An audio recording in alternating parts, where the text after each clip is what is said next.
सुरासुरा सेवित पाद पंकजा करे विराजत कमनीय पुस्तका विदेश्च पत्नी कमलासन प्रिया सरस्वती नृत्य तुवाची में सदा वसुदेवसुतं देवं कंसचाणूरमर्दनं देवकी परमानन्दं कृष्णं वन्दे जगद्गुरुम् एतद्योनीनि भूतानि एतद्योनीनि भूतानि एतद्योनीनि भूतानि एतद्योनीनि भूतानि सर्वाणीत्युपधारय सर्वाणीत्युपधारय सर्वाणीत्युपधारय सर्वाणीत्युपधारय अहं कृत्स्नस्य जगतः अहं कृत्स्नस्य जगतः अहं कृत्स्नस्य जगतः अहं कृत्स्नस्य जगतः प्रभव प्रलयस्तथा प्रभव प्रलयस्तथा प्रभव प्रलयस्तथा प्रभव प्रलयस्तथा मत्तः परतरं नान्यत् मत्तः परतरं नान्यत्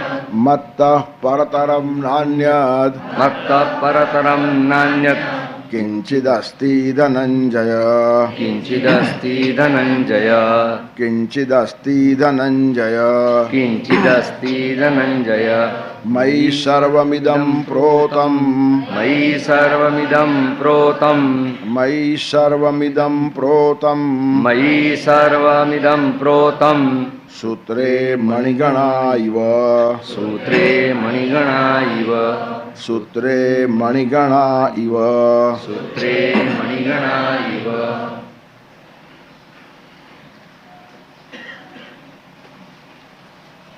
एतद् योनिनि भूतानि सर्वाणि इति उपधारय सर्वाणि भूतानि एतद् योनिनि બધા જ ભૂત માત્રની આ બે યોનિઓ છે જન્મસ્થાન છે અપરા પ્રકૃતિ અને પરા પ્રકૃતિનું વર્ણન ચાલે છે ભૂમિરાપો નલો વાયુ ખમ્મનો બુદ્ધિરેવ ચ અહંકાર ઇતિયમ મે ભિન્ના પ્રકૃતિરષ્ટધા અને અપરેયમિતસ્ત્વન્યામ પ્રકૃતિ વિદ્ધિ મે પરામ અપરા અને પરા બે પ્રકૃતિનું વર્ણન ભગવાને કર્યું અને તેના અનુસંધાનમાં કહે છે કે સર્વાણી ભૂતાની બધા જ ભૂત માત્રની એતદ યોનિની આ બે યોનિઓ છે એટલે જન્મસ્થાન છે આખું જગત જે નિર્માણ થયું ભૂત માત્રો જે નિર્માણ થયા તેનું કારણ આ છે એતદ યોનિની ભૂતાની સર્વાણી ઇતિ ઉપધારે એવું તું ધારણ કર આ વાત બહુ સ્પષ્ટ સમજી લે કે પ્રકૃતિ આ બધાને નિર્માણ કરે છે પ્રકૃતિ કર્ત્રી પુરુષસ્તુ પુષ્કર પલાશવત નિર્લેપ આવી રીતનો સાંખ્ય દર્શન કહે છે પ્રકૃતિ કરતા છે ત્યારે એતદ યોનિની પરા અને અપરા બે પ્રકૃતિઓ છે અને તે ભૂતમાત્રની યોનિ છે એટલે જન્મસ્થાન છે તો સર્વાણી ભૂતાની એતદ યોનિની ઇતિ ઉપધારય હે અર્જુન પરા અને અપરા પ્રકૃતિઓ ભૂતમાત્રનું જન્મસ્થાન છે એમ તું મનમાં ધારણ કર ઉપધારય અને પછી કહે છે અહમ કૃષ્ણસ્ય જગત પ્રભવ પ્રલયસ તથા પણ આખું જે જગત છે ને તેનો પ્રભવ અને પ્રલય એ બંને હું જ છું અહમ કૃષ્ણસ્ય કૃષ્ણ એટલે આખું સંપૂર્ણ જ્યારે કહેવાનું હોય અનુગંતુમ સતામ વર્તમ કૃષ્ણમ યદિ ન શક્યતે સ્વલ્પમપ્યનુગંતવ્યમ માર્ગસ્થો નાવસીદતી શ્રેષ્ઠ લોકોના માર્ગને કૃષ્ણમ એટલે સંપૂર્ણ અનુસરવું શક્ય ન હોય તો થોડું પણ ચાલવું મહાપુરુષો મહાત્માઓ શ્રેષ્ઠ માણસો ઋષિઓ એમના માર્ગે સંપૂર્ણપણે જો કદમમાં કદમ મિલાવીને આપણને ચલાય નહીં તો પણ એમના માર્ગે જવું એનું કારણ એમાં કોઈ દિવસ નુકસાન થાય નહીં એવાની પાછળ પગલી પાડવી કમસે કમ આપણી બે ચાર પગલીઓ પણ એ રસ્તા ઉપર પડે ને તો કલ્યાણના માર્ગે આપણે છીએ ત્યારે કૃષ્ણસ્ય જગત સંપૂર્ણ જગતનો અહમ પ્રભવ પ્રલય પ્રભવ એટલે ઉત્પત્તિ સ્થાન પ્રલય એટલે વિસર્જન પ્રભવ પણ હું છું અને પ્રલય પણ હું છું અને પછી આગળ વધીને કહે છે મત્ત પરતરમ નાન્યત કિંચિદ અસ્તિ ધનંજય હે ધનંજય મત્ત પરતરમ અન્યત કિંચિત ન અસ્તિ મારા કરતાં પરતર શ્રેષ્ઠ કાં તો મને છોડીને બીજું કશું છે જ નહીં કિંચિત ન અસ્તિ કશું જ નથી પરમાત્માને છોડીને જગતમાં કશું જ નથી મત્ત પરતરમ નાન્યત કિંચિદ અસ્તિ ધનંજય મયી સર્વમિદમ પ્રોતમ સૂત્રે મણિગણા આઈવ આ બધું જ પ્રોતમ મારામાં પરોવાયેલું છે. સર્વમિદમ મયી પ્રોતમ, આ બધું જ મારામાં પરોવાયેલું છે. કોની જેમ? સૂત્રે મણિગણા ઇવ. મણકાઓ જેમ સૂત્રમાં પરોવાઈ જાય ને તેવી રીતનું આ જગત આખું મારામાં પરોવાયેલું છે. બહુ સરસ વાત અહીંયા ભગવાને કીધી છે. તમે જ્યારે માળા ફેરવો છો ત્યારે બધા જ મણકા ભેગા છે, પણ એનું કારણ સૂત્ર છે. અંદરનો દોડો તૂટી જાય તો એકે મણકો ભેગો રહી શકે નહીં. ત્યારે મયી સર્વમિદમ પ્રોતમ સૂત્રે મણિગણા ઇવ, આખા જગતની જે ધારણા છે એનું કારણ પરમાત્મા છે.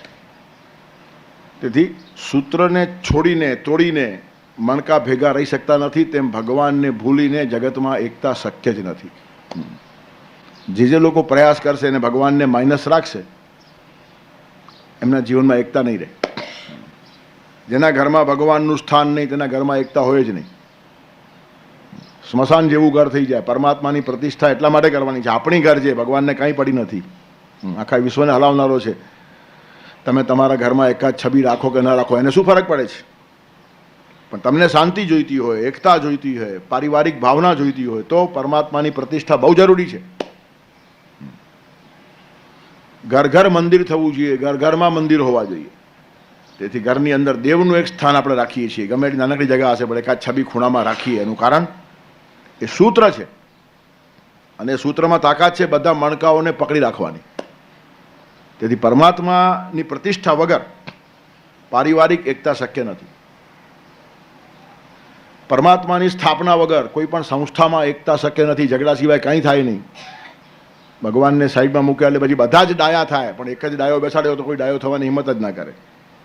તેથી ઐક્ય જોઈતું હોય ને તો પરમાત્માની પ્રતિષ્ઠા. કોઈ પણ સારું કામ ચાલતું હોય એમાં પરમાત્માની હાજરી હોય તો બધું જ કામ સરસ થાય. એટલે તો વિઘ્નહર્તા દેવને સૌથી પહેલાં બોલાવે છે. વિદ્યારંભે વિવાહે ચ પ્રવેશે નિર્ગમે તથા સંગ્રામે સંકટે ચૈવ વિઘ્નસ્તસ્ય ન જાયતે. ગણપતિની પ્રતિષ્ઠા,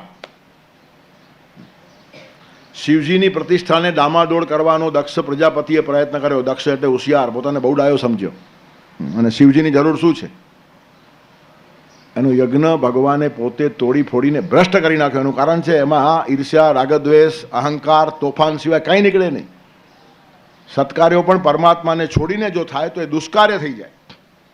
તેથી મયી સર્વમિદમ પ્રોતમ, કોઈ પણ સારું કામ ચાલતું હશે પહેલી ભગવાનની પૂજા કરો. એનું કારણે મતિ સ્થિર રાખશે તો કારણે ગતિ સારી મળશે. તેથી મયી સર્વમિદમ પ્રોતમ સૂત્રે મણિગણા ઇવ. જે દિવસે ભગવાનની ઉપેક્ષા કરતો માણસ થયો તે દિવસથી કોઈ પણ કામ સારું કરવાની એની બધી અપેક્ષાઓ નિષ્ફળ જવાની છે. ત્યારે ભૂલે ચૂકે પણ ભગવાનની કાં તો ભગવદીય જનોની ક્યાંય પણ ઉપેક્ષા નહીં થવી જોઈએ. પરમાત્માની ઉપેક્ષા થાય અને ભગવદીય માણસોની પણ ઉપેક્ષા થાય. એનું કારણ બીજા માણસો વચ્ચે માથું નાખતા હોય અને આ માણસ બિચારો ખૂણામાં ઊભો હોય. તેથી ભગવાન જ્યાં જ્યાં વસે છે, અને આખો વિભૂતિઓ કીધો ભગવાન 10મા અધ્યાયમાં હું ક્યાં ક્યાં વસું છું. તેથી ભગવાનની પ્રતિષ્ઠા એટલે ભગવાનના વિચારોની પ્રતિષ્ઠા, ભગવાન માન્ય સંસ્કૃતિની પ્રતિષ્ઠા, ભગવાનને ગમતા માણસોની પ્રતિષ્ઠા. એ કરવાનું જો ચૂકાઈ જાય તો કોઈ ઠેકાણે એકતા સંભવે નહીં. પછી એ પરિવાર હોય, સંસ્થા હોય, સમાજ હોય, કાર્ય હોય, રાષ્ટ્ર હોય કે આખું વિશ્વ હોય. સૂત્ર તોડી નાખ્યા પછી મણકા ભેગા રહી શકતા નથી. બહુ સીધું ઉદાહરણ આપ્યું છે. આખી માળા અખંડ છે એને તમે ફેરવ્યા કરો, પણ સૂત્ર છે તેના કારણે માળાની કિંમત છે. હવે દેખાય મણકા, સૂત્ર દેખાતું નથી. તેમ દેખાય જગત, પરમાત્મા દેખાતો નથી. તો એક સૂત્ર અહીંયા સમજવા જેવું છે. દેખાય છે તે બહુ મહત્વનું હોતું નથી, નથી દેખાતું તે જ મહત્વનું હોય છે. જે સૂત્ર દેખાતું નથી ને એના પર જ આખા બધા મણકાઓનો આધાર છે. મણકાઓ ઠીક છે, મણકાઓની શોભા છે જ, પણ સૂત્ર હોય તો નહીં તો બધા મણકા વેર વિખેર થઈ જાય. ત્યારે નથી દેખાતું એનું મહત્વ સમજી લેવાની વાત ભગવાન અહીંયા કરે છે. દેખાય છે તેની પછવાડે વિજ્ઞાન દોડે છે અને નથી દેખાતું તે શોધવાનો પ્રયત્ન ધર્મ કરે છે. વિજ્ઞાન પ્રત્યક્ષ જગતની તપાસ છે, શોધ છે, અને ધર્મ ન દેખાતા પરમાત્માને અનુભૂતિથી પકડવાની કોશિશ કરે છે. દેખાય છે તે ઇન્દ્રિયોનું જગત છે. ઇન્દ્રિયો જેને પકડી શકે તે પ્રકૃતિ છે, અને ઇન્દ્રિયો જ્યાં પહોંચી શકે નહીં તે પરમાત્મા છે. યથો વાચો નિવર્તનતે અપ્રાપ્ય મનસા સહ. ત્યાં વાણી પણ પહોંચતી નથી. તમે આંખથી જેને જોઈ શકો છો તેના કરતાં જુદો પરમાત્મા છે. આંખથી દેખાય એટલા જ રૂપો આપણે જોયા છે. કોઈ દિવસ આંખથી ન દેખાય તેવું રૂપ જોયું છે? કાનથી સંભળાય તેટલા જ શબ્દો આપણે સાંભળ્યા છે, પણ કાનની જરૂર જ ન પડે એવા શબ્દો ક્યારેક સાંભળ્યા છે? હાથ જેને અડી શકે તે જ આપણને સ્પર્શ ખબર છે, પણ જ્યાં હાથની જરૂર જ નહીં અને સ્પર્શનો અનુભવ થાય. તેથી પરમાત્મા છે ને એ અનુભૂતિનો વિષય છે, ઇન્દ્રિય ગોચર નથી. ઇન્દ્રિય ગોચર જેટલું છે એ બધું પ્રકૃતિ છે. એ તો યોનિની ભૂતાની સર્વાણી તો ઉદાહરણ એનો પણ મહિમા ભગવાને કર્યો જ છે. પ્રકૃતિ ઉપયોગી છે.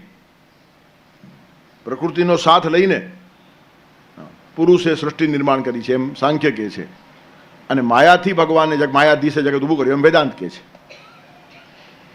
માયા બિલકુલ કાલ્પનિક છે, પ્રકૃતિમાં થોડુંક વાસ્તવિકતા છે. સાંખ્ય અને વેદાંતમાં થોડો ફરક અહીંયા જ પડે છે. ત્યારે માયા એ માત્ર કલ્પનામાં છે, ત્યારે સાંખ્ય જરા પ્રકૃતિને વધારે મહત્વ આપે છે. પ્રકૃતિ કર્ત્રી પુરુષસ્તુ પુષ્કર પલાશવત નિર્લેપહા. પ્રકૃતિ કરતા છે પણ જળ છે, અને પુરુષ ચેતન છે અને અકર્તા છે. ત્યારે જળ કેવી રીતનું કરી શકે? જળ કંઈ કરી શકે નહીં. કરવા માટે ચેતન જોઈએ. તો જે પુરુષને ચેતન માન્યો છે તેને અકર્તા ઠરાવ્યો, અને જે પ્રકૃતિને જળ માની છે તેને કર્તા ઠરાવી. અને પછી સાંખ્યમાં એક અગવડ આવી છે. દર્શન શાસ્ત્રનો અભ્યાસ જે લોકો કરતા હોય તેને ધ્યાનમાં આવે અગવડ ક્યાં છે તે. તમે જેને કર્ત્રી ઠરાવો છો તે જળ છે, અને જેને કશું નથી કરતો એમ કહો છો એ પુરુષ ચેતન છે. ત્યારે ચેતન કશું કરી શકે. પછી સમાધાન સાધવાને માટે કહે છે કે પુરુષની પ્રેરણાથી પ્રકૃતિ કરે છે. ચેતનની પ્રેરણા જોઈએ, ચેતનનું અસ્તિત્વ જોઈએ. એના અસ્તિત્વ વગર કશું થાય નહીં. ઘણી વાર એક હું દ્રષ્ટાંત આપું છું. હલ્દી કુમકુમનો એક તહેવાર મહારાષ્ટ્રમાં આવે છે. સૌભાગ્યવતી સ્ત્રીઓ ઘરે ઘરે જાય ને ઘર ઘરમાં લોકો એમનો ખોળો ભરે, પૂજા કરે. તો એક દિવસ એક બેન બધા 5-10 ઘરે ફરી આવ્યા. બધા ઘરમાં એમની પૂજા થઈને બધા લોકોએ કંઈક કંઈક એમાં અર્પણ કર્યું. કોઈ અનાજ નાખે, કોઈ ફળ નાખે, કશું નાખે, આમ તેમ બધું કરે ને લઈને ઘરે આવી. પતિ ઘરમાં બેસીને છાપું વાંચતો હતો. એટલે પત્ની આવીને બધો માલ ઠાલવ્યો કે રોજ તમે કમાવી આવો છો, આજે હું કમાવી આવી, આજે હું ગઈ હતી ને આ બધું મને મળ્યું. ત્યારે પતિ હસતા હસતા કહે છે એ પણ તે નથી કમાવ્યું, એ પણ મેં જ કમાવ્યું છે. તમે બહાર નીકળ્યા નથી, ઘર છોડીને બહાર ગયા નથી, આરામ ખુરશીમાં બેસીને છાપું વાંચો, તમે ક્યાંથી કમાવ્યું? તો કે આમંત્રણ કોને હતું? સૌભાગ્યવતી સ્ત્રીને. હું ન હોત તને કોઈ બોલાવતે જ નહીં. ત્યારે આ તું જે લઈ આવીને તે પણ મારું જ છે. એટલે પ્રકૃતિ કર્ત્રી ફરી આવી, પણ પુરુષસ્તુ પુષ્કર પલાશવત નિર્લેપ. કંઈ ન કરતા બેઠો હતો ને તો પણ સ્ત્રીને આમંત્રણ હતું, પતિ હયાત હતો તેથી. એનું કારણ સૌભાગ્યવતી સ્ત્રીઓની પૂજા થાય છે. સૌભાગ્યવતી ન હોય તો પૂજા ના થાય. તેમ પ્રકૃતિ ગમે એટલી ફરી આવે પણ આ પુરુષ બેઠો છે ને તેથી બધું થાય છે. આવી રીતનું ઉદાહરણ આપીને સાંખ્યશાસ્ત્ર એ પ્રશ્નનો હલ શોધવાનો પ્રયત્ન કરે છે. એમાં અગવડો ઘણી જ છે, પણ સાંખ્ય પાસે તર્ક બહુ છે, સંયોજન બહુ સારું છે, એટલે ભગવાને પણ એને માન્યતા આપી છે. પ્રકૃતિમ પુરુષં ચૈવ વિદ્યનાદિ ભાવપી કાર્યકારણ કર્તૃત્વે હેતુ પ્રકૃતિ રુચ્યતે પુરુષ સુખ દુઃખાનામ ભોક્તૃત્વે હેતુ રુચ્યતે. તેથી પુરુષ પ્રકૃતિની ચર્ચા ગીતાએ પણ કરી છે. કોઈક ઠેકાણે ક્યાંક વિચાર અધૂરો પડે ને, તેથી એ વિચારને સંપૂર્ણ અમાન્ય ન કરાય. એકાદ વાતમાં બાપ ભૂલ કરી નાખે ને તો એની 9 સાચી વાતોને ખોટી ન મનાય. આટલી અક્કલ હોવી જોઈએ. એક ભૂલ બાપાએ કરી એટલે બાપાને માનવાના નહીં. તમે તો આ ભૂલ કરી, અરે ભૂલ કરી તો એક કરી, પણ 9 સાચી કરી એનું શું? તેમ પ્રકૃતિ અને પુરુષની વાત કરનાર સાંખ્ય ક્યાંક ટૂંકું પડ્યું હોય પણ 90% 99% સુધી ગયું છે તો એને માન્યતા આપવી જોઈએ. આટલી ખાનદાની ગીતાકારમાં છે. આ બધું શીખવાની જરૂર છે. હા, ભગવાન જેવા ભગવાન પણ સાંખ્ય દર્શનને માન્યતા આપે છે. અને ભગવાનને જ ન માનનાર કપિલ છે, સાંખ્યના પ્રવર્તક. ભગવાનને માનતા જ નથી, નિરીશ્વરવાદી છે.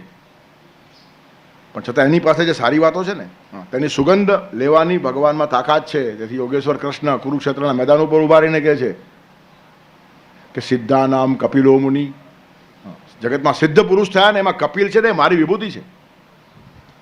તેથી સમાજમાં કેવી રીતનો વ્યવહાર થાય ને એ સમજવાની વાતો છે. એકાદ નિર્ણય કોઈ માણસ ખોટો લઈ નાખે તો બાકીના સાચા 9 નિર્ણય ઉડાડી દેવાના, તો કોઈ જ વ્યવસ્થા ઘરમાં ચાલે જ નહીં. તેથી ઘરમાં, સંસ્થાઓમાં, સમાજમાં, પરિવારમાં, રાષ્ટ્રમાં મેચ્યોરિટી હોવી જોઈએ. અને આજે અગવડ શું છે? બાલિશતા વધી છે અને પુખ્તતા ઘટી છે. પ્રૌઢ માણસો જ ખલાસ થયા છે. જન્મ્યા ત્યારે પારણામાં હતા, એ જેવા બચ્ચા હતા ને મરતી વખતે સ્મશાનમાં એવા જ બચ્ચાઓ જાય છે. પરિપક્વતા અને પુખ્તતા જો માણસમાં આવે નહીં તો એનો વિકાસ ક્યાં થયો? તેથી પ્રૌઢતા અને પુખ્તતા ધર્મનું અનુસરણ કર્યા વગર આવતી નથી. અને ધર્મ એ ન દેખાતા તત્વોનું શાસ્ત્ર છે. તેના માટેની દ્રઢ શ્રદ્ધા માણસે કેળવવી પડે. બહુ જ ખુલાસાવાર ભગવાન કશું છૂપું ન રાખતા કે છે મયી સર્વમિદમ પ્રોતમ સૂત્રે મણિગણા ઇવ. દોરામાં જેમ બધા મણકાઓ પરવાયેલા છે તેમ બધું મારામાં પરવાયેલું છે. અને આટલું જ નહીં, મારા સિવાય કશું છે જ નહીં. મત્તઃ પરતરમ નાન્યત કિંચિદ અસ્તિ ધનંજય. આ વસુદેવનો દીકરો કૃષ્ણ નથી બોલતો, આ સાક્ષાત ભગવાન બોલે છે. તેથી કહ્યું ને ગીતામાં કોઈ ઠેકાણે કૃષ્ણ ઉવાચ નથી. નહીં તો અહીંયા અહંકાર દેખાય. મારા સિવાય કોઈ જ નથી, મને છોડીને કોઈ નથી, મારા જેવું કોઈ નથી, આવા ઘણા રાવણીઓ બોલતા હોય છે. આજે પણ જગતમાં ઘણા માણસો એવા હશે, હું એટલે હું જ, બાકી ઠીક છે બધા. આવી વાત નથી. આ હું એટલે પરમાત્માનો હું છે, આ કોઈ વ્યક્તિનો હું નથી. તેથી શ્રી ભગવાન ઉવા છે એમ ગીતામાં કહીને ભગવાને એક જુદી હાઇટ લીધી છે. અને એ હાઇટથી જો ગીતા વાંચવાની હિંમત ન હોય ને તો ઠેક ઠેકાણે ભગવાનનો અહંકાર દેખાશે. અને ઘણા અળસિયાઓને ભગવાનનો અહંકાર દેખાય છે. ગીતામાં છે શું? ભગવાનનો હું છે. હું પ્રભવ છું, હું પ્રલય છું, હું સર્વસ્વ છું, મને છોડીને કંઈ નથી, મને છોડીને ભગવાનને છોડીને. તેથી યોગમ યોગેશ્વરાત કૃષ્ણાત સાક્ષાત કથાયત સ્વયં. યોગમ યોગેશ્વર થઈ ગયા છે ભગવાન. અને ત્યાર પછી એ ભાષા બોલ્યા છે. એટલે અહીંયા કૃષ્ણ એક વ્યક્તિમત્વ, 5-6 ફૂટનો માણસ, આટલી મર્યાદિત વાતો અહીંયા છે નહીં. તેથી દેખાય તેવા કોઈ પુરુષનો અહંકાર અહીંયા નથી. અદૃષ્ટ પરમાત્મા પોતાનો ખજાનો ખુલ્લો કરે છે. અને તે સમજવાની પુખ્તતા અને મેચ્યોરિટી માણસ પાસે હોવી જોઈએ, નહીં તો આ બધી વાતો સમજાય નહીં. ત્યારે એક સૂત્ર અહીંયા પકડવાનું છે. દેખાય છે તે શવયાત્રા છે અને ન દેખાય તે શોભાયાત્રા છે. તમારું જીવન શોભતું હોય ને ખબર ના પડે. બીજી બધી યાત્રાઓ દેખાય, તમે રસ્તામાં સરઘસ કાઢો બધાને દેખાય, પણ તમારા અંદર આટલો આનંદ છે કે નહીં તમારા સિવાય કોઈને ખબર ના પડે. તેથી શવયાત્રા અને શોભાયાત્રા એ બે માયલો ફરક સમજતા આવડવો જોઈએ. વ્યક્તિત્વની શવયાત્રા હોય અને ચારિત્ર્યની શોભાયાત્રા હોય. વ્યક્તિત્વ બહાર દેખાય અને ચારિત્ર અંદર હોય, દેખાય નહીં. અને દેખાય નહીં તે જ મહત્વનું છે. નારિકેલ સમાકારા દ્રશ્યંતે ઈ સુરુજના અન્ય બદરિક આકારા બહિરેવ મનોહરા. સજ્જન અને દુર્જનની વ્યાખ્યા કરતી વખતે આપણા શાસ્ત્રકારોએ ઉદાહરણ આપ્યું છે કે સજ્જનો નારિયેળ જેવા હોય અને દુર્જનો બોર જેવા હોય. નારિયેળ છે ને બહારથી ખરાબ દેખાય, ઉપર રેસા હોય, કઠોર કાચલી હોય, જોવું નહીં ગમે. નારિયેળનું રૂપ જોવું ગમતું નથી. પણ બધા પૂજા સ્થાનોમાં અને ધર્મસ્થાનમાં નાળિયેર જ ચાલે. નાળિયેરનો મહિમા છે. એનું કારણ બહારથી ભલે કદરૂપ દેખાય પણ ફોડો ને તો અંદર મલાઈ અને મીઠું પાણી છે. અને દુર્જનો બોર જેવા છે, બહારથી બહુ મુલાયમ ને સુવાળા લાગે પણ અંદર ઠળિયો હોય, દાંત તોડી નાખે. તેથી જે ન દેખાય તેનું બહુ મોટું મહત્વ છે. નાળિયેરની અંદર ન દેખાતું પાણી અને કોપરું છે તે અતિ મહત્વનું છે. તેમ જીવનમાં પણ મહિમા કોનો? ચારિત્રનો છે. Your personality is what you C and your character is what you are. માણસ દેખાય છે તેની પર્સનાલિટી છે અને ખરેખર એ માણસ જે છે તેનું ચારિત્ર્ય છે. ત્યારે દેખાવા કરતાં હોવાનું મહત્વ છે. એ જેના ધ્યાનમાં આવે ને તેની ધર્મ માર્ગની યાત્રા શરૂ થઈ. પણ મોટા ભાગે લોકો દેખાવમાં પડી જાય. દિખાવે કે દુનિયા મેં મહિમા હૈ ભારી, ઉસી મેં ફંસી है ये जनता बेचारी, लिए आसरा झूठ का जी रहे हैं, खुदा जाने अब हम कहाँ जा रहे हैं. દેખાવનો મહિમા છે. આપણે સારા હોઈએ કે નહીં મહત્વ નથી, સારા દેખાતા આવડવું જોઈએ. અને બહુ સહેલું છે. સારા થવામાં તો નાકમાં દામ આવે, હાડકા ગાડી નાખવા પડે, લોહીનું ટીપું ને ટીપું ખર્ચી નાખવું પડે, ત્યારે માન સારા થવાય છે. અને સારા દેખાવું તો બહુ સહેલું છે. બ્યુટી પાર્લરમાં આંટો મારી આવ્યું છે શું? કપડાં જરા સારા પહેરો, સૂટેડ બુટેડ થઈને માણસ નીકળ્યો કે સારો દેખાય. કોટમ ચ પાટલું નંચ મુખે ચીરુટ શોભતે, નેકટાઈ કોલરાણીથી જેન્ટલમેન વિરાજતે. તેથી જેન્ટલમેન દેખાવું કંઈ અઘરું નથી, થવું અઘરું છે. ત્યારે જે મહત્વ છે ને તે હોવાપણાનો છે અને તે દેખાય નહીં, એની અનુભૂતિ થાય.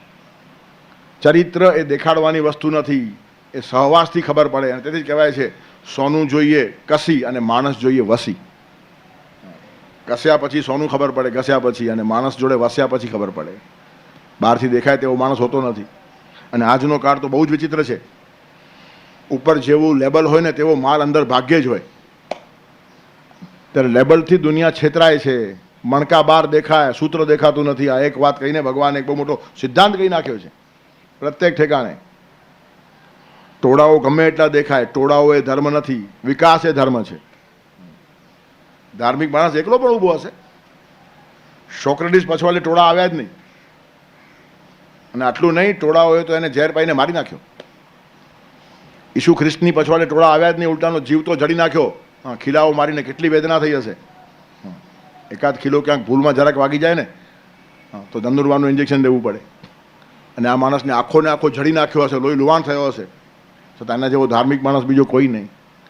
તેથી ટોળાઓ એ ધર્મ નથી, પણ આપણને ટોળા ધર્મ લાગે એનું કારણ દેખાય છે, અને અંદરનું તત્વ અને સત્વ દેખાતું નથી. આ જ વાત ભગવાન આજના શ્લોકમાં કરે છે, અને આજના કાળમાં અતિશય ઉપયુક્ત આ શ્લોક છે. ધર્મ એ દર્શનનો વિષય મટીને પ્રદર્શનનો વિષય થઈ ગયો છે. ધાર્મિક થવામાં કોઈને રસ નથી, ધાર્મિક દેખાવું બધાને છે, પણ પરિણામે વિકાસ નહીં થાય. તેથી અંદરની વાતો છે ને તે અતિશય મહત્વની છે. શાયર કહે છે ને, અમે તો સમંદર ઉલેચ્યો છે પ્યારા. જેને મોતી જોઈતા હોય ને સમંદરમાં જવું પડે. અમે તો સમંદર ઉલેચ્યો છે પ્યારા, નથી માત્ર છપછપિયા કીધા કિનારે. મળી છે અમોને જગા મોતીઓમાં, તમોને ફક્ત બુદબુદા ઓળખે છે. તેથી પરપોટાઓમાં રમનારા ઘણા માણસો હોય, પરપોટો ફૂલીને બહુ મોટો દેખાય પણ ફટ દઈને ફૂટી પણ જાય. તેમ ઘણા બધા કામો તમાશા તોફાનો કરીને થોડા દિવસમાં ફૂટી જાય. ચિરંતન ટકે તે મોતી ટકે. પરપોટાની હિંમત નહીં. પણ મોતી કિનારે ઊભા રહીને મળતા નથી. અને મજદારમાં જવાનું સાહસ ધર્મ આપણને શીખવાડે છે, પણ તેના તરફ જવાની આપણી હિંમત નથી. કબીરા ખડા બજાર મેં લીએ લુકાટી હાથ, જો સર કાટે આપના ચલે હમારે સાથ, જો ઘર બારે આપના.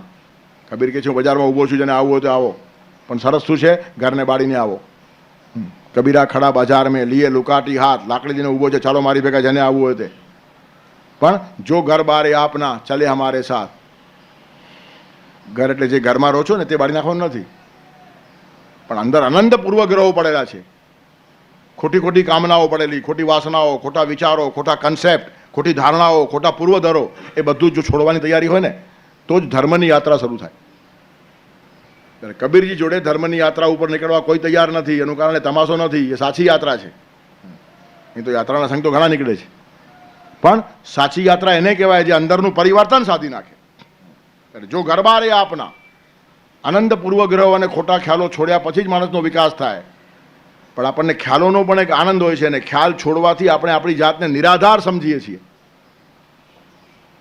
ખ્યાલ અને ભ્રાંતિનો આનંદ પણ માણસ છોડવા તૈયાર નથી. હા, બહુ વર્ષો પહેલાંની વાત છે. એક કોઈ યુવાન એક યુવતીના પ્રેમમાં હતો, પણ એ યુવતીને કહે જ નહીં. પછી કોઈ ડાયા માણસે કીધું કે વરસ થયો, 2 વર્ષ થયા, તું મનોમન પ્રેમ કર્યા કરે છે, એક વખત કહી નાખ ને. છોકરીને પૂછી લે એની શું ઈચ્છા છે કે નહીં, નથી પૂછવું. કેમ? તો કે ના પાડી દે તો મારો બધો આનંદ ચાલ્યો જાય.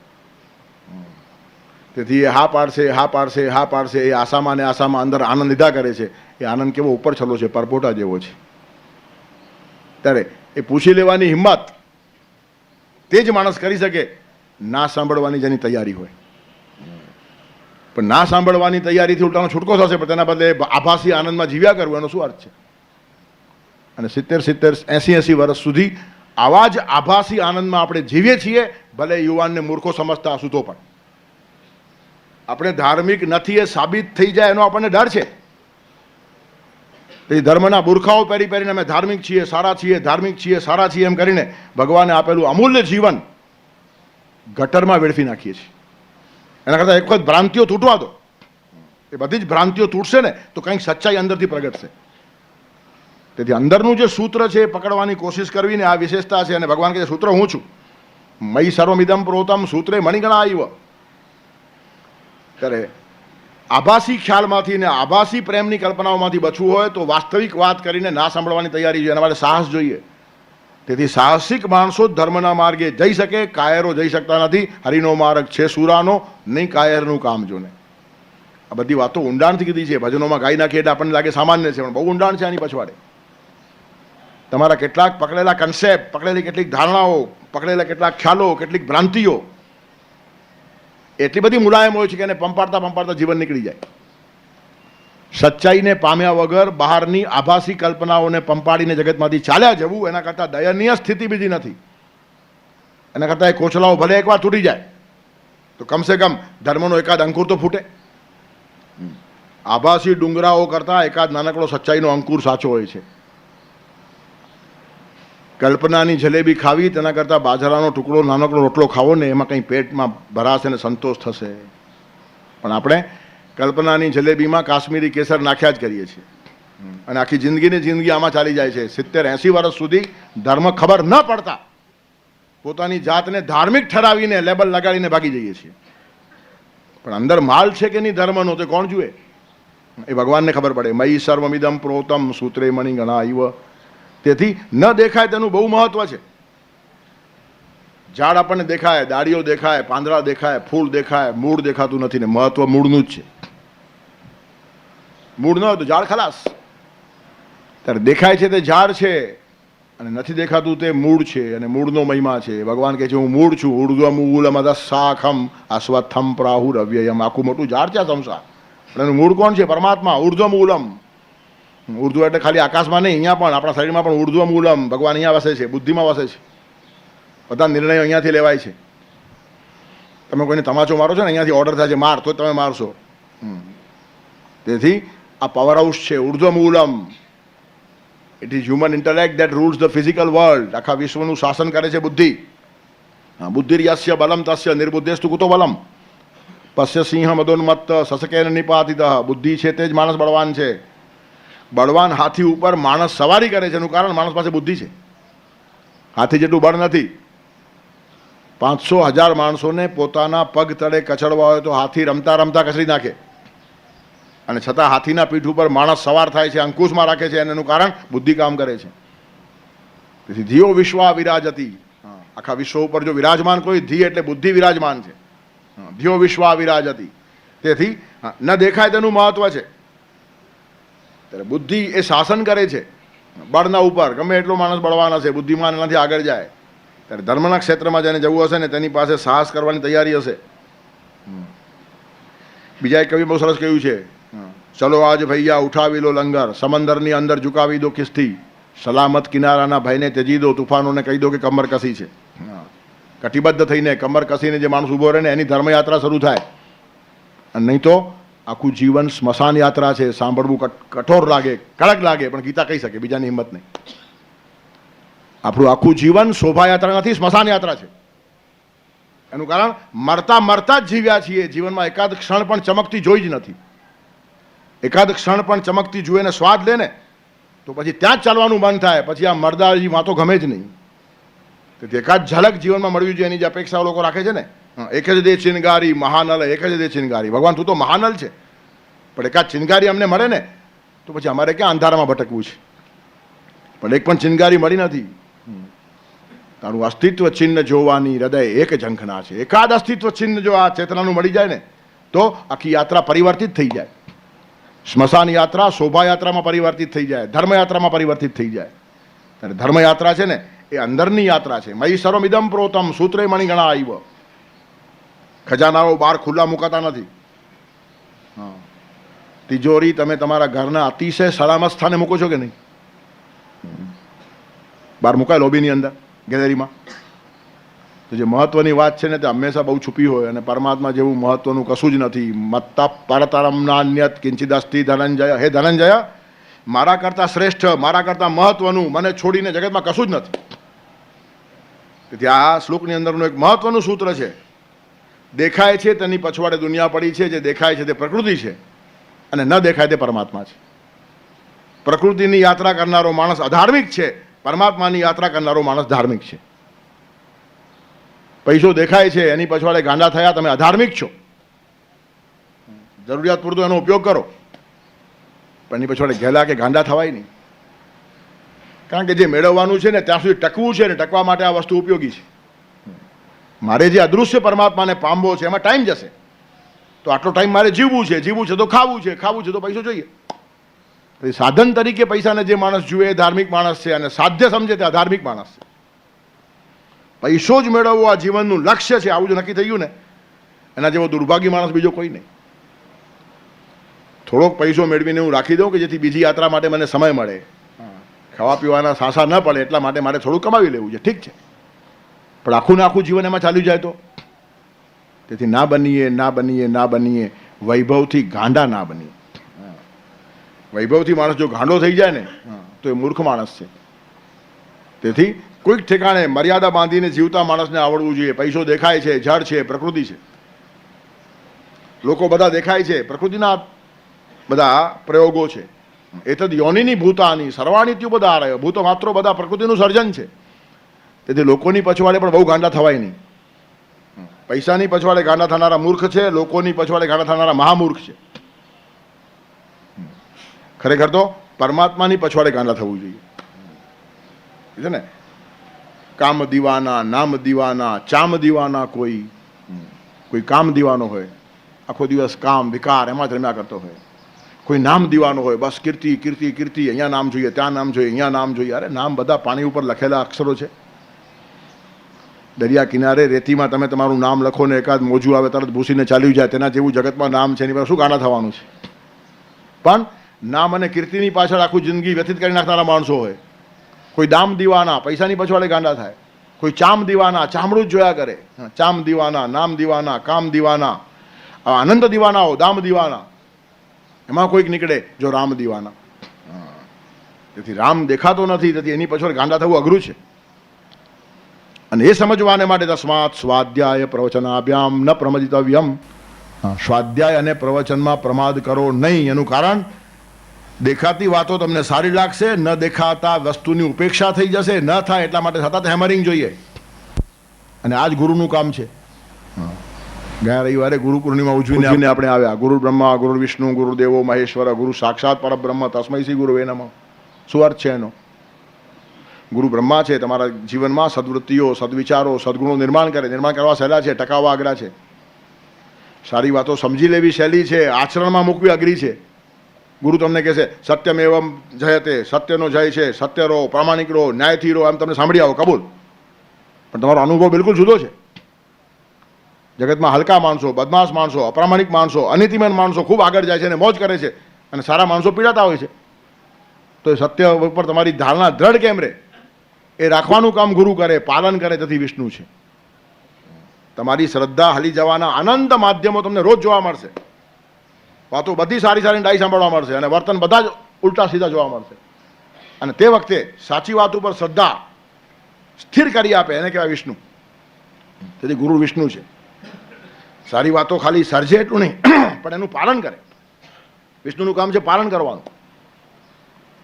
તોફાની વંટોળિયા વચ્ચે પણ તમારો દીવો ન બુજાઈ જાય તેની ગુરુ કાળજી રાખે છે.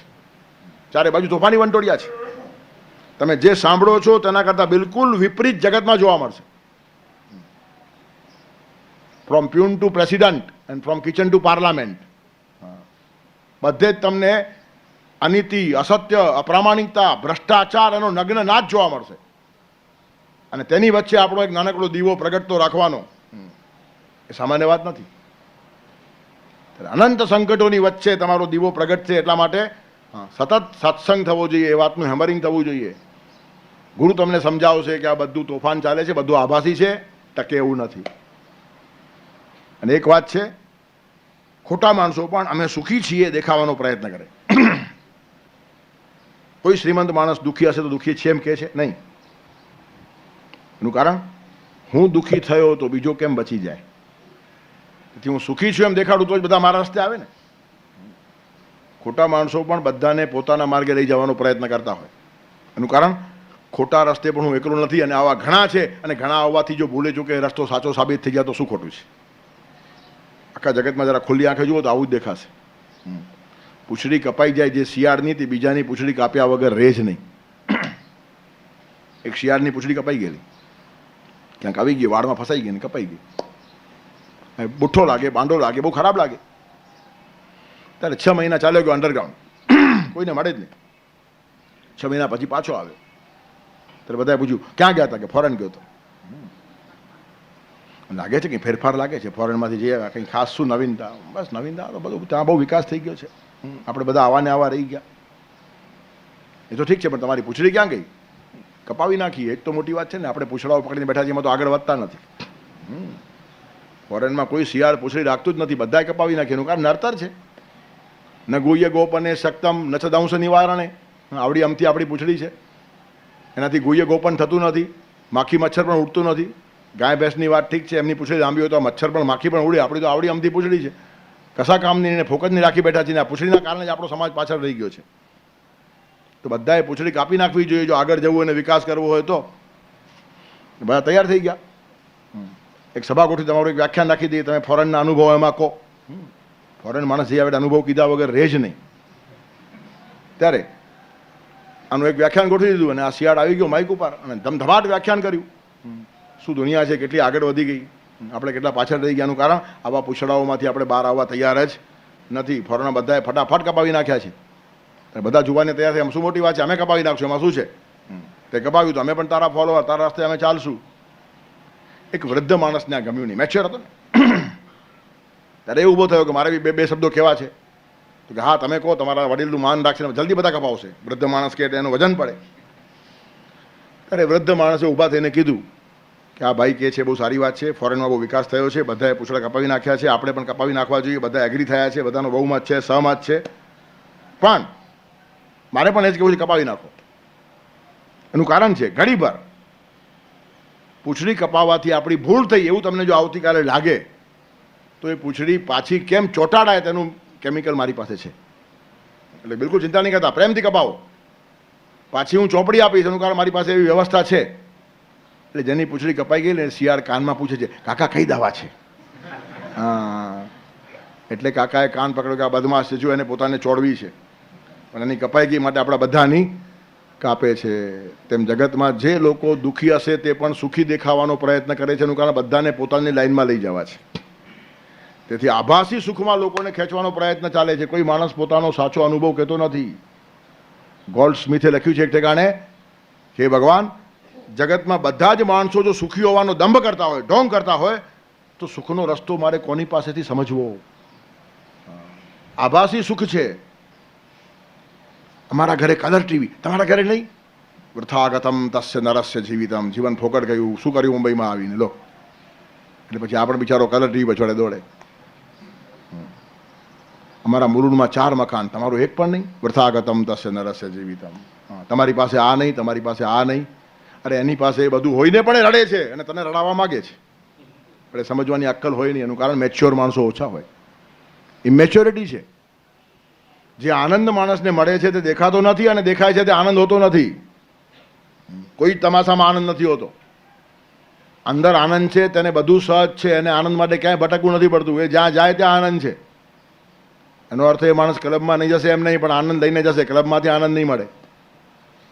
એ માણસ હિમાલયમાં નહીં જાય એમ નહીં, પણ ભક્તિ હૃદયમાં લઈને જશે. હિમાલયમાં જઈને ભક્તિ ઉગતી નથી, નહીં તો બધા હિમાલયમાં ભક્તો જોવા જોઈએ. તેથી આખી ધારણા છે તે જુદી છે. પાયાની વાત સમજવાની છે. આપણે બધી જ બહારની વાતો પછવાડે દોડીએ છીએ. એનું કારણ આભાસી જીવન થયું છે આખું. તે આભાસી વાતો બધી દેખાય છે તે પ્રકૃતિજન્ય છે. એ તો યોનિની ભૂતાની સર્વાણી તું બધા રહ્યો. અને અહમ કૃષ્ણસ્ય જગત પ્રભાવ પ્રલયસ તથા મત્ત પરતરમ નાન્યત કિંચિત અસ્તિ. મને છોડીને બીજું કશું છે જ નહીં. હું દેખાતો નથી માટે માણસો થાપ ખાય છે.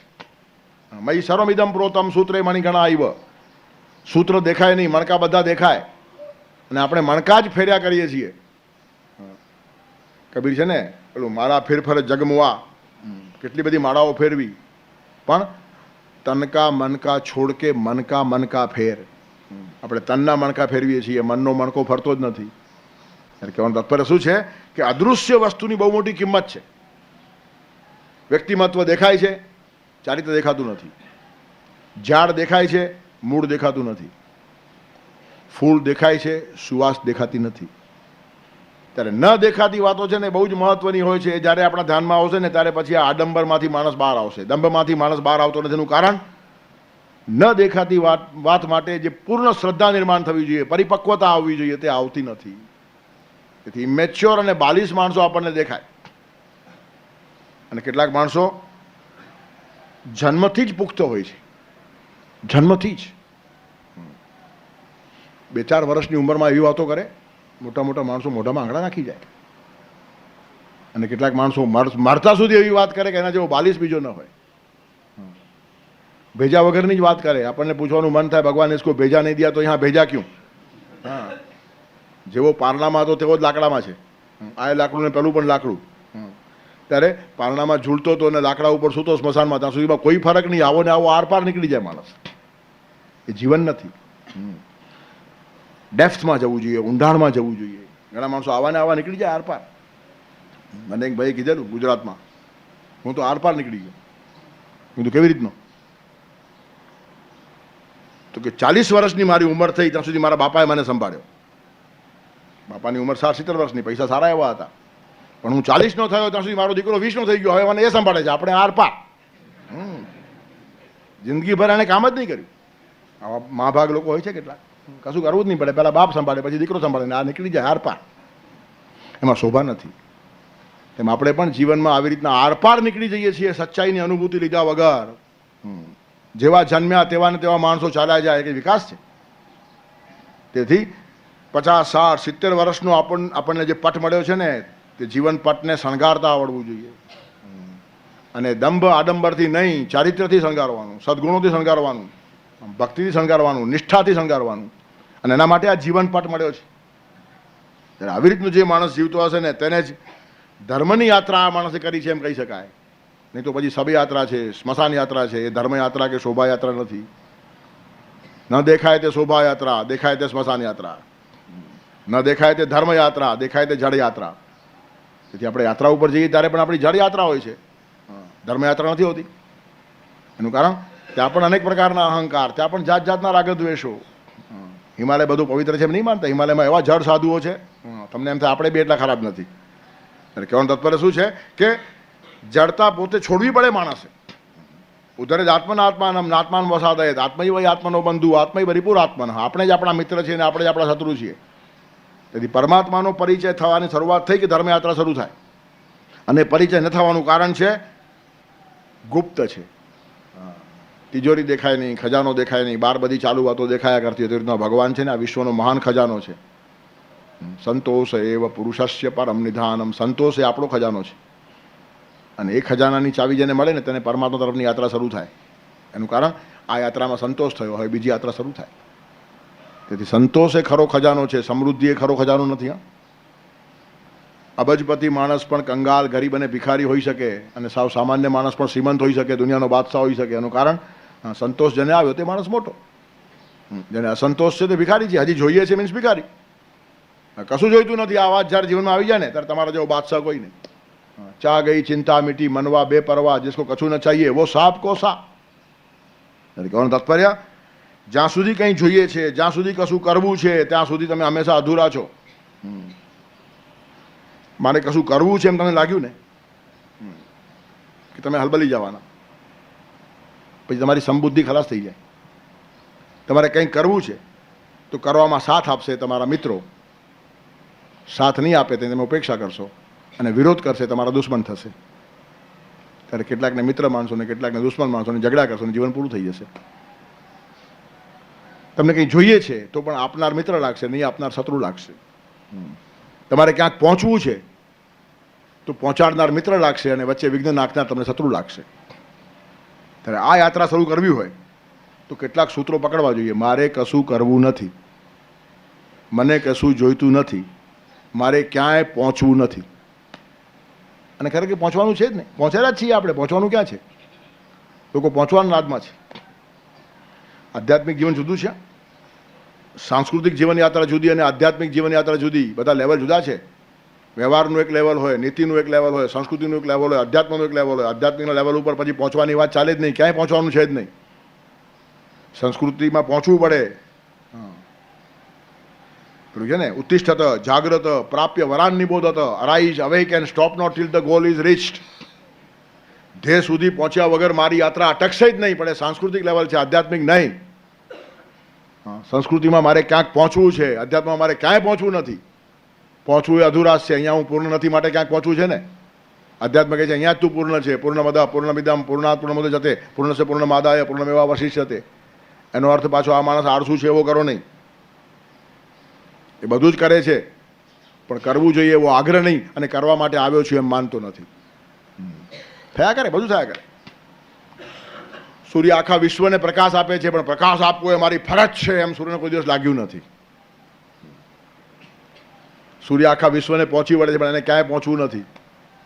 તેથી જેને કશું કરવું નથી, જેને ક્યાંય પહોંચવું નથી, જેને કશું જોઈતું નથી, આટલું જ નહીં, કોઈના પાસેથી પ્રેમની અપેક્ષા પણ નથી. એ આપવા જ આવેલો છે, લેવાની વાત જ નહીં. તમે લેવાની ઈચ્છા રાખો એટલે પ્રેમ ઓછો મળે તો માણસને માટે અણગમો નિર્માણ થાય. રેસિપ્રોકેટ નથી કરતો મારા પ્રેમને, હું પ્રેમ આપું છું પણ સામે પ્રતિસાદ નથી. એ બધી નીચી વાતો છે. સૂત્રો બદલાઈ જાય. નૈતિક જીવનના સૂત્રો જુદો અને આધ્યાત્મિક જીવનના સૂત્રો જુદા. નૈતિક જીવનમાં આવી રીતનું કહે છે, ચલતી એકેન પાદેન તિષ્ઠતી અન્યન પંડિત ના પરીક્ષા પરમ સ્થાનમ પૂર્વમાયતનમ ત્યજેત. એવો માણસ, પંડિત માણસ એક પગથી ચાલે અને બીજા પગથી ઊભો રહે, બે પગ ભેગા ના ઉપાડે. અમે ન ઉપડે, ઉપાડી જુઓ. તમે ચાલતી વખતે એક પગને ઉપાડો છો ને એક પગ સ્થિર કરો છો, બે પગ ભેગા ઉપાડો તો પડી જાઓ. પણ આ સંકેતનો શ્લોક છે. એક પગ મૂકીને પછી બીજો પગ ઉપાડો. તમને બીજી જગ્યા મળી જાય તો પહેલી જગ્યા છોડો. આ છોડી દો ને પેલી મળશે એમ માનો તો. મેલ મળશે એમ સમજીને ઝૂંપડી બળાય નહીં, તો ઝૂંપડી વગરનો થઈ જાય માણસ.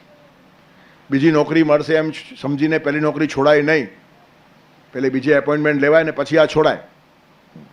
આ નીતિ છે, આ વ્યવહાર છે. પણ અધ્યાત્મમાં એ પાપ છે.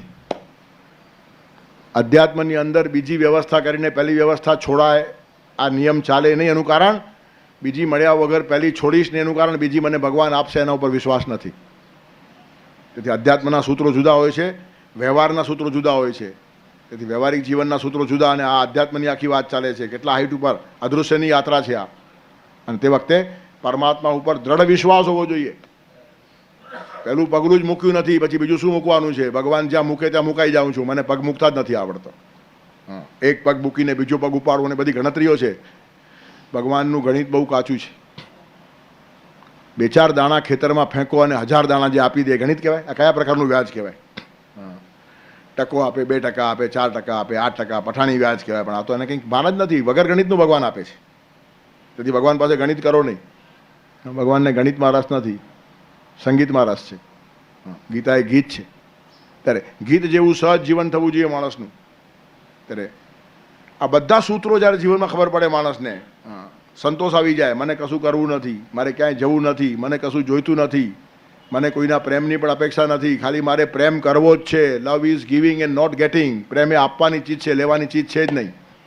It is the result of pure living. મેં પ્રેમ કર્યો ને સામે એણે નહીં કર્યો, એનું દુઃખ થશે તો એ સોદો થયો, પ્રેમ નહોતો. અરસપરસ લેણ દેણ વેપારમાં હોય છે.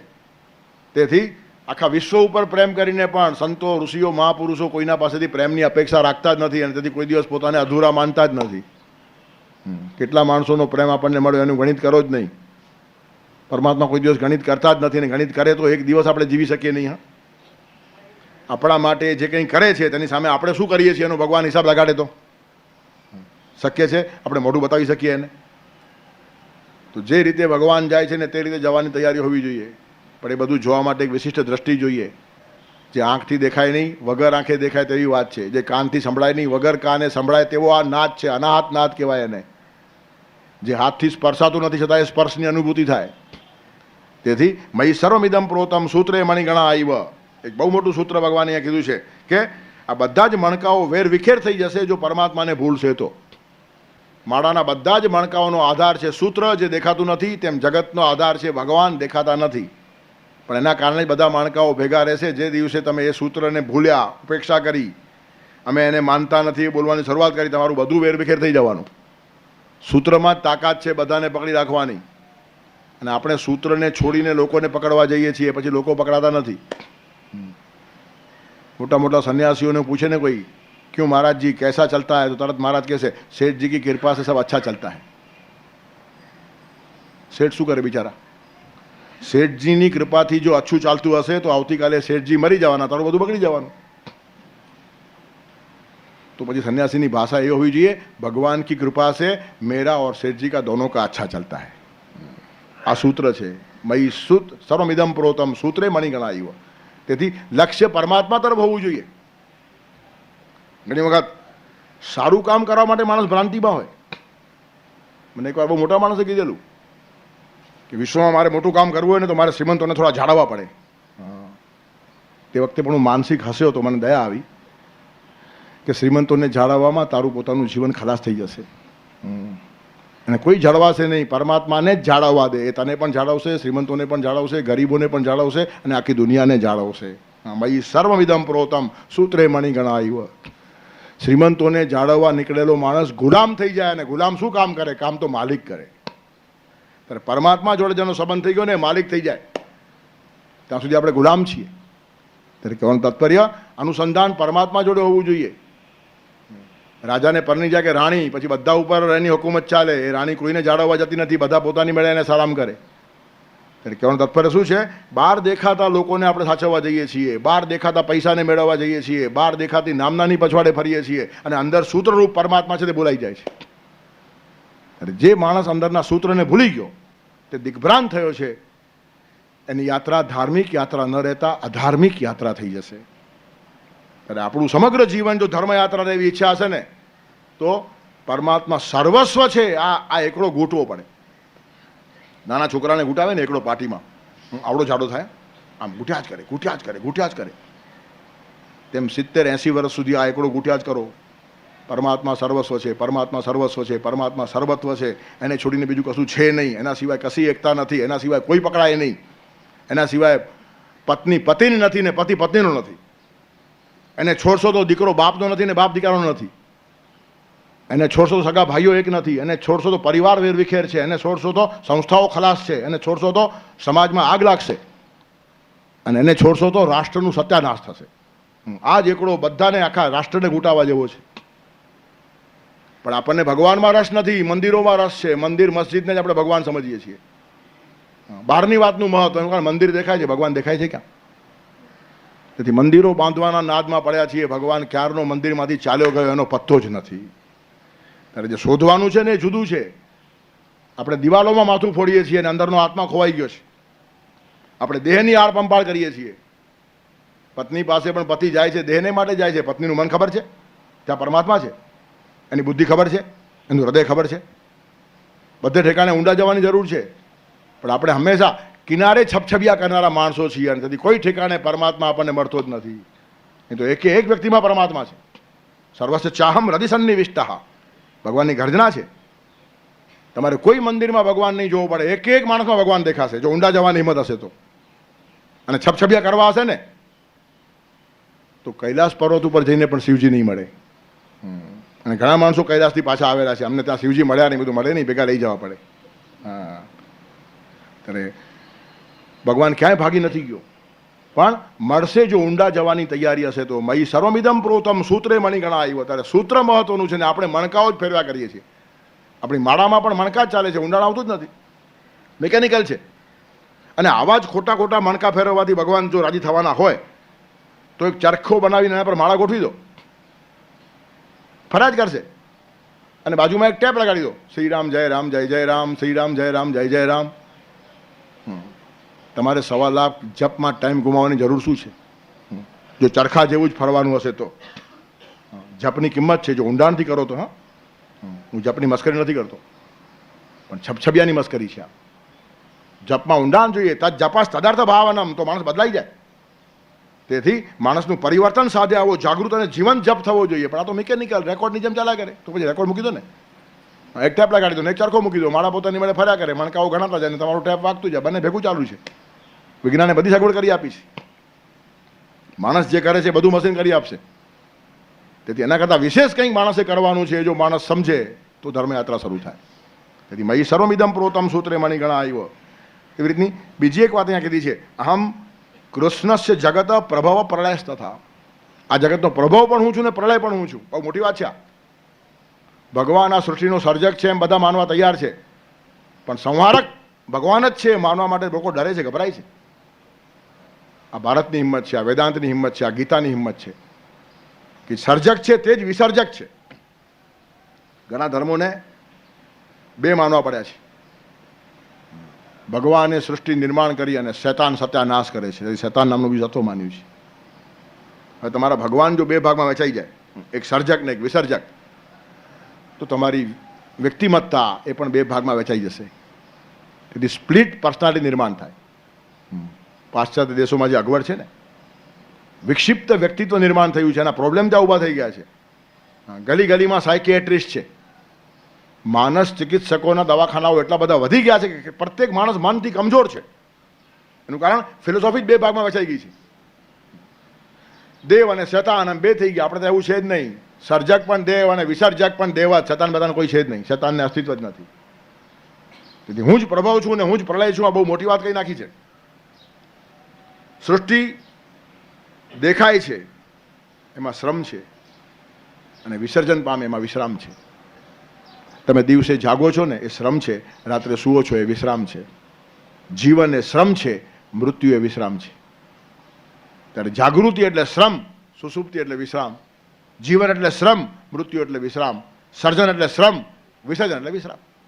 તો એક ભગવાનનું શ્રમનું રૂપ છે ને બીજું વિશ્રામનું રૂપ છે. એમાં ગભરાઈ શું જવાનું? અને તેથી ભારતનો માણસ મૃત્યુથી ગભરાતો નથી, એ વિશ્રામ છે. તમે આખો દિવસ કામ કરીને સૂઈ જાઓ તો સવારના કેવા ફ્રેશ થઈ જાઓ છો. તેમ 70-80 વર્ષ કામ કરીને થાક્યા હશો તો એક મોટી ઊંઘ જોઈએ.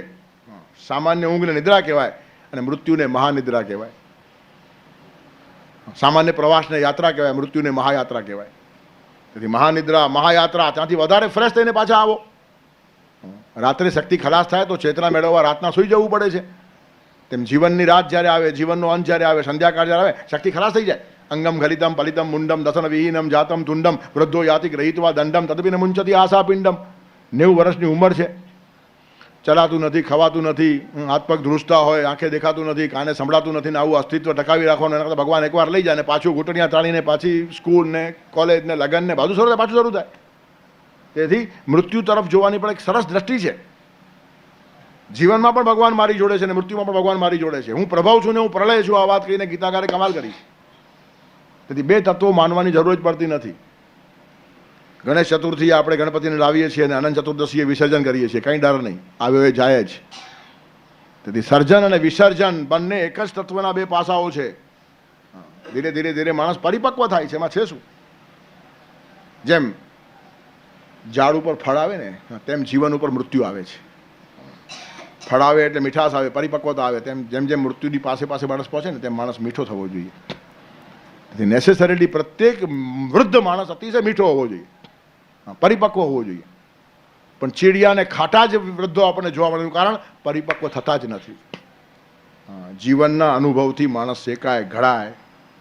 કેરીને ભગવાન તપાવે શા માટે? ખલાસ કરવા માટે નહીં, મીઠી બનાવવાને માટે. કેરીને ગરમી જોઈએ ને તો કેરી પાકે નહીં. અને એ ઝાડ પર કાચેરી ગયો તો ઘાસમાં નાખીને આપણે તપાવીએ છીએ. અને ઘાસ ઓછું પડે તો પાછું એમાં ડુંગળી નાખે. ત્યારે તપે ને, તપાવવાનો અર્થ શું? મધુરતા નિર્માણ થાય. ત્યારે જીવનના કંઈક તડકા છાયાઓ જોઈને જે માણસ પસાર થયો ને તે અતિશય મધુર હોય. તેથી વૃદ્ધાવસ્થા એ ઉપેક્ષિત અવસ્થા નથી, એ તો વટવૃક્ષની છાયા છે. વૃદ્ધ માણસો પાસે જઈને બધાને બેસવાનું મન થવું જોઈએ. એનું કારણ અનંત સમસ્યાઓનો ઉકેલ આવી જાય, એના અનુભવનો લાભ મળે. પણ તેના બદલે ચીડિયો હોય, ટકટક કર્યા કરતો હોય, કચકચ કર્યા કરતો હોય, એટલે વૃદ્ધોથી આગા કેમ રહેવું એવી રીતે નવી પેઢી વિચાર કરે. અરે એના પ્રશ્નોમાં એને ઉપયોગી થાય. એનું નામ વૃદ્ધ. વૃદ્ધોના આશીર્વાદથી મારું કામ સારું થાય છે એમ જો ઘર ઘરમાં છોકરાઓને લાગે તો શા માટે ઉપેક્ષા થાય? કશું કારણ નથી. ઉપેક્ષા આપણે હાથે કરીને આપણી અવરચંડાઈથી કરાવીએ છીએ. એનું કારણ મરતા સુધી આપણો અહંકાર છૂટતો નથી. આવા ને આવા કાચા ને ખાટા જ રહ્યા આપણે. પરિપક્વ થાય ને ત્યારે વાત જુદી છે. ઘણી વાર કહું છું, મને ગુજરાતમાં એક ખેડૂતે કીધેલું, લીંબોડી કડવી હોય પણ જ્યારે પાકી જાય ને અને ઝાડ પરથી ખરી પડે ત્યારે કડવાશ છોડી દે છે. મને બહુ સરસ લાગી આ વાત કે ખરતી વખતે જો લીંબોડી પણ કડવાશ છોડી દે તો મરતી વખતે માણસ કડવાશ કેમ ન છોડે? પણ આપણે કડવાશ ભેગી લઈને જ જઈએ છીએ. એનું કારણ પરિપક્વતા આવતી જ નથી. ઇમેચ્યોર, બાલિશતા જ જોવા મળે. વૃદ્ધાવસ્થામાં પણ વાંદર વેડા જ ચાલતા હોય, પછી પરિપક્વતા ક્યારે આવે? વૃદ્ધ માણસ તે જેને કોઈ દિવસ ખોટું લાગતું નથી. વૃદ્ધ માણસ તે જેને કોઈ દિવસ માઠું લાગતું નથી. વૃદ્ધ માણસ તે જે પરિતૃપ્ત છે એને ઓળકાર આવેલો છે. હવે હું લેવા માટે નહીં, આપવા માટે બાકી રહ્યો છું. જિંદગીભર જ આપવું જોઈએ, પણ ઓછા નામે વૃદ્ધાવસ્થામાં તો માણસ આપતો જ જાય. નહીં આપો તો બધું ભેગું છોડવું પડશે. થોડું થોડું આપી રાખો ને તો જતી વખતે થોડું જ છોડશો, દુઃખ ઓછું થશે. પણ ઠેઠ સુધી માણસ છોડે નહીં, પછી એકદમ આંચકો લાગે ને બધું છોડવું પડે ત્યારે શું હાલ થતા હશે? ભગવાન બચાવે આવા માણસોને. તેથી આપણે તો દાનનો મહિમા છે કે જીવનભર તમે આપતા જાઓ, આપતા જાઓ, આપતા જાઓ. આપી આપીને એટલું બધું આપી દીધું કે છેલ્લે બાકી થોડું ઘણું રહે, અને એમાં આપવાની ટેવ હોય ને એટલે એ આપતી વખતે પણ દુઃખ ન થાય. જેનું મૃત્યુ શાંત તેનું જીવન સફળ. ત્યારે મૃત્યુ બગડ્યું એનો અર્થ જીવન જીવતા નથી આવડ્યું. જે માણસ સારું જીવન જીવ્યો નથી એનું મૃત્યુ સારું હોઈ શકતું નથી. દિવસે જેણે પ્રામાણિકતાથી જીવન જીવ્યું નથી એને રાતની સારી ઊંઘ આવતી જ નથી. તેથી દિવસના પરિશ્રમનો વિશ્રામ છે રાતમાં, જીવનના પરિશ્રમનો વિશ્રામ છે મૃત્યુમાં, અને સર્જનના પરિશ્રમનો વિશ્રામ છે પ્રલયમાં. તેથી આ સર્ગ છે ને, સર્જન, તેને બ્રહ્માનો દિવસ કહેવાય છે અને વિસર્જનને બ્રહ્માની રાત્રિ કહેવાય છે. સર્જન અને વિસર્જન બંને એક જ શક્તિના સ્વરૂપો છે. આમ કહીને ભારતીય તત્વજ્ઞાને બહુ મોટી કમાલ કરી છે, નહીં તો અગવડ ઊભી થાય. બધી જ વાતોમાં ભગવાન બુદ્ધિ આપતો હશે તો પછી ખોટું કામ કોણ કરાવે છે? જાતના પ્રશ્નો છે. એના માટે વોલ્યુમ લખાયા છે. માણસનું મગજ ચક્કર ખાઈ જાય. પછી એ લોકોને શેતાન ઊભો કરવો પડે. ભગવાન તમને સારી બુદ્ધિ આપે ને શેતાન તમને ખરાબ બુદ્ધિ આપે. ભગવાન તમને સારા માર્ગે લઈ જાય ને શેતાન તમને ખરાબ માર્ગે લઈ જાય. એક માણસ મરવા પડેલો ને પછી પાદરીએ આવીને કીધું કે બધું છોડી દે, બધું ભૂલી જા અને ભગવાનને સમર્પિત થઈ જા. છેલ્લી ઘડીએ, અંતિમ શ્વાસે, અંતકાલે છે મામેવ સ્મરણ મુક્ત્વા કલેવરમ.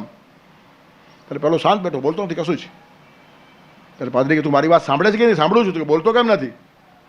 તો કે મારું હજી નક્કી જ થતું નથી. એનું કારણ, ભગવાનને હું સમર્પિત થઈ જાઉં અને શેતાન ભગવાન કરતાં પાવરફુલ તો મને વધારે હેરાન કરે, ત્યારે કોને સમર્પિત થવું હજી મારું નક્કી થતું નથી. કારણ કે શેતાન છે એમ તમે કહો છો, તો એ બે થયા પછી પાવરફુલ કોને ખબર નથી. અને જે પાવરફુલ હોય ને એના શરણે જવું જોઈએ ને. ત્યારે તું મને ભગવાનના શરણે જવાનું કહે છે, પણ ભગવાન પાવરફુલ કે શેતાન પાવરફુલ એ જ વિચારમાં હજી હું છું. તેથી હું તને જવાબ આપતો નથી. બે આવે તો દ્વિધા નિર્માણ થાય. ભારતમાં એ ઝંઝટ છે જ નહીં. ફૂલમાં પણ પરમાત્મા છે ને કાંટામાં પણ પરમાત્મા છે. જે દિવસે ફૂલ અને કાંટા બંનેમાં પરમાત્મા દેખાય ને તે દિવસે ધર્મયાત્રા શરૂ થાય. જે દિવસે મિત્ર અને શત્રુ બંનેમાં પરમાત્મા દેખાય ને ત્યારે ધર્મયાત્રા શરૂ થાય. મિત્ર જ આપણું ભલું કરે છે એમ ન સમજો. આપણું ભલું કરવા માટે ભગવાન શત્રુઓ પણ મોકલાવે છે. શત્રુ જીવનમાં ના આવે તો વિકાસ થાય નહીં. મને એક બહુ મોટા લાયન્સ ક્લબના પ્રેસિડેન્ટે એકવાર કીધેલું કે બહુ અગવડ છે, આટલું સારું કામ કરીએ, આટલા પૈસા ખર્ચી નાખીએ, છતાં લોકો ગમે તેમ બોલે, નિંદા કરે, ટીકા કરે, કૂથળી કરે, મન ખાટું પડી જાય. એક તો સમય આપવાનો, શક્તિ ખર્ચવાની, સંપત્તિ ખર્ચવાની, અને પછી આવો બધો કચરો સાંભળવાનો. બહુ નિરાશ થઈ ગયો છું. હું કાંઈ નિરાશ થવાનું કારણ નથી. આ બધા આપણું જ કામ કરે છે. જે લોકો નિંદા કરે, કૂથળી કરે, અફવા ઉડાડે, અસ્તવ્યસ્ત વાતો કરે ને, તે બધા આપણી આજુબાજુ કાદવ કરે છે. અને કાદવ ન થાય તો આપણું જીવન કમળ કેમ થાય? અને આપણને કમળ બનાવવાની ભગવાનની ઈચ્છા છે, તેથી લોકોને પ્રેરણા કરે છે કે આની આજુબાજુ કાદવ ઊભો કરો. ત્યારે આપણે કમળ થઈએ એટલા માટે પોતાની તપશ્ચર્યા બાળી નાખે ને. જે માણસ નિંદા કરે એની તપશ્ચર્યા બળી જાય. ત્યારે પોતાની તપશ્ચર્યા બાળીને આપણને કમળ બનાવવા માટે જે પોતાનો કાદવ કરતા હશે એને પગે લાગવું જોઈએ કે એના પર ચડાઈ જવું જોઈએ? તે દિવસથી એ માણસ એવો ખુશ થઈ ગયો, હવે 10 ગણા ઉત્સાહથી કામ કરે છે. After all it's the question of understanding. તમે કઈ વાતને કઈ રીતે લો છો? ત્યારે શત્રુઓ પણ આપણા માટે ઉપયોગી છે. ફૂલને માટે કાંટો પણ ઉપયોગી છે. કાંટો આપણી આંગળીમાં વાગતો હશે પણ ફૂલનું રક્ષણ કરે છે. ત્યારે શત્રુ કોને કહેવાના, મિત્ર કહેવાના, એ બધી વાત નીકળી જાય. શત્રુ અને મિત્ર બે નથી, એક પરમાત્મા જ છે. ફૂલ અને કાંટા બે નથી, એક પરમાત્મા જ છે. મુલાયમ વાતો અને કઠોર વાતો પરમાત્મા જ છે. વજ્રતપી કઠોરાડી મૃદુની કુસુમાદપી. દિવસ અને રાત બંને પરમાત્મા છે. જીવન અને મૃત્યુ બંને પરમાત્મા છે. સર્જન અને વિસર્જન બંને પરમાત્મા છે. અહમ કૃષ્ણસ્ય જગત પ્રભવ પ્રલયસ્તથા. આખા જગતનો પ્રભવ પણ હું છું અને પ્રલય પણ હું છું. તેથી આ બે શ્લોકની અંદર બે મહત્વના સૂત્રો કીધા. એક તો ન દેખાય તેનું મહત્વ છે, આ પહેલી વાત. સૂત્ર દેખાતું નથી, મણકા દેખાય છે. અને બીજું, બે તત્વો નથી, એક જ તત્વ છે. સર્જન વિસર્જનને માટે બે ભગવાનો માનો નહીં, ઝઘડા થશે, અસ્તવ્યસ્ત બધી વાતો થઈ જશે. તેથી મૃત્યુમાં, જીવનમાં, સર્ગમાં, પ્રલયમાં, દિવસમાં, રાતમાં, શત્રુમાં, મિત્રમાં, કાંટામાં, ફૂલમાં, બધામાં પરમાત્મા જોવાની કલ્પના જો આવી ગઈ તો તમારું આખું જીવન જ ધર્મયાત્રા છે. પછી તમે ગમે એટલી યાત્રાઓ કરો, યાત્રા સામે કોઈ વાંધો નથી, પણ આ સમજણ ના આવે તો બધી યાત્રાઓ પાણીમાં. ત્યારે આ બે શ્લોકના બે સરસ સૂત્રો ભગવાને આપ્યા. હવે ન દેખાય તો પણ હું ક્યાં ક્યાં છું એ પોતે કહેવાનો ભગવાન પ્રયત્ન કરે છે. એનું કારણ બહુ પ્રેમાળ છે ને કૃપાળુ છે. તેથી થોડી થોડી ઝલક આપણને દેખાડે છે કે ક્યાં ક્યાં મને જોવાનો પ્રયત્ન કરો. ભલે હું દેખાતો નથી, પણ જરા નજર ફેરવશો તો કેટલાક એવા સ્થળો છે કે જ્યાં ભગવાનની ઝાંખીની ઝલક મળે. તેના એક શ્લોકનું આપણે પાલન કરી રાખશું આવતા રવિવારને માટે. રસોહમપ્સુ કૌંતેય અપ્સુ કૌંતેય प्रभास्मि शशिसूर्ययोः प्रभास्मि शशिसूर्ययोः प्रणव सर्ववेदेषु प्रणव सर्ववेदेषु शब्दखे पौरुषं दृषु शब्दखे पौरुषं दृषु वसुदेवसुतं देवं कंसचाणूरमर्दनं देवकी परमानन्दं कृष्णं वन्दे जगद्गुरुं गुरुर्ब्रह्मा गुरुर्विष्णु गुरुर्देवो महेश्वरः गुरुः साक्षात् परब्रह्म तस्मै श्रीगुरवे नमः।